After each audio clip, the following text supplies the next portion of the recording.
ভূরাজনীতিতে চিরস্থায়ী বন্ধু বা শত্রু বলে কিছু নেই। একসময় যে যুক্তরাষ্ট্র জাপানে পারমাণবিক বোমা ফেলেছিল, সময়ের আবর্তে সেই তারাই এখন একে অন্যের পরম বন্ধু।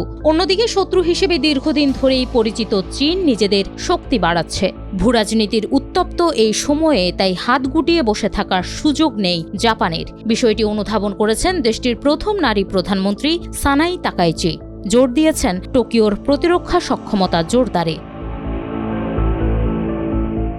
তাকাইচির নেতৃত্বে দ্বিতীয় বিশ্বযুদ্ধের পর প্রথমবারের মতো প্রতিরক্ষা খাতে এতটা নজর দিয়েছে জাপান। প্রণয়ন করেছে নতুন প্রতিরক্ষা শ্বেতপত্র, যেখানে চীনকে সবচেয়ে বড় কৌশলগত চ্যালেঞ্জ হিসেবে উল্লেখ করা হয়েছে। জাপানের শ্বেতপত্র প্রতি বছর প্রকাশিত হলেও এবারের শ্বেতপত্রটি ছিল একেবারেই ভিন্ন, যেখানে চীন, রাশিয়া ও উত্তর কোরিয়া থেকে আসা নিরাপত্তা হুমকি মূল্যায়ন করা হয়। উন্নত প্রযুক্তির ব্যবহার বাড়ানোয় গুরুত্বারোপ করার পাশাপাশি প্রতিরক্ষা খাতে নতুন প্রযুক্তি উদ্ভাবনে স্টার্টআপ কোম্পানিকে অর্থায়ন করা এবং অস্ত্র তৈরিতে বেসামরিক ও বাণিজ্যিক খাতে ব্যবহৃত যন্ত্রাংশ আরও বেশি ব্যবহার করার ব্যাপারে নির্দেশনা দেওয়া হয়। বিশ্লেষকদের মতে, জাপানের এমন কৌশলের পেছনে রয়েছে নিরাপত্তা উদ্বেগ।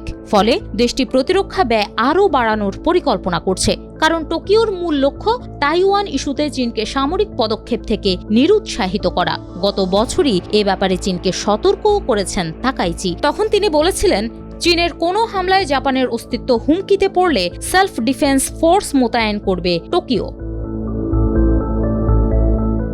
এদিকে প্রতিরক্ষা ব্যয় ইতোমধ্যেই জিডিপির 2% উন্নীত করেছে জাপান। তবে এই ব্যয় বাড়াতে কর বৃদ্ধি, সরকারি ব্যয় পুনর্বিন্যাস এবং অতিরিক্ত আয়ের উৎস ব্যবহার করতে হয়েছে দেশটিকে। তাই জনগণের অর্থনৈতিক সহায়তা ও বাড়তে থাকা সামরিক ব্যয়ের মধ্যে ভারসাম্য বজায় রাখা নিয়ে উদ্বেগ বাড়ছে। যদিও সরকারের দাবি, প্রতিরক্ষা খাতে বিনিয়োগ ও অস্ত্র উৎপাদন দেশের অর্থনীতিকে শক্তিশালী করবে, ইতিবাচক প্রভাব ফেলবে সাধারণ মানুষের জীবনে।